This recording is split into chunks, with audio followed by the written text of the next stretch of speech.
about this Northern Virginia Science Center? Yes, how exciting is that? It's going to be in a partnership with this Science Center. Yes. And it's direly needed. Tell me more about what impact that's going to have for the northern part of the state. As we said, to give every child an opportunity to have these kinds of enriching learning environments, these hands-on opportunities to really touch and feel science.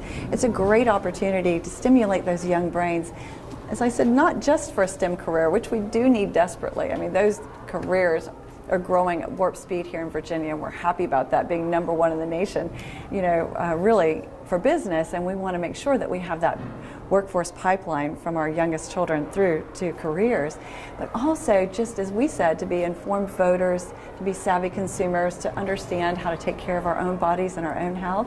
So science in general is so important to the health of our young folks for tomorrow. So making sure that all the children in Northern Virginia have those opportunities. So one of the things that I love particularly about the Northern Virginia Science Center is that it also has such a great outside element. So I think really connecting children to the outdoors is important, because you're not going to care about what you don't know and love. And so making sure that they have those strategic opportunities are wonderful. So we talked about the biologist E.O. Wilson laying on his tummy and watching the ants at a very early age, and you and I both having early experiences in our life to connect to nature. So making sure that families can walk through there, have that healthy outdoor experience themselves to connect and spend time together, but also to begin to understand why this environment is so important and why we have to work so hard to preserve it. What do you want your legacy to be as First Lady? Oh, that's a great question. What a lovely question.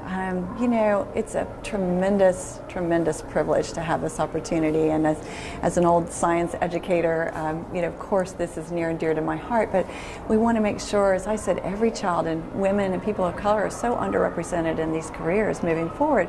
And we need minds of all kinds. We need everyone's brain at the table if we're to really face the huge challenges that we have with climate change and sea level rise, pandemics we were just talking about, all the challenges that we're facing in our future. We want to make sure that we bring all these bright brains to really help us with this. And so that starts early, and that starts with everyone. And that's what you're fighting for? That's really what I'm fighting for. Is I know the next cure for cancer is out there, and one of these amazing children that are in that museum today. I know that the next, goodness, we just had women, our first all-female, spacewalk on the International Space Station. So many wonderful firsts, but we also know that those young women were up there doing incredible research that will affect space travel into the future as well.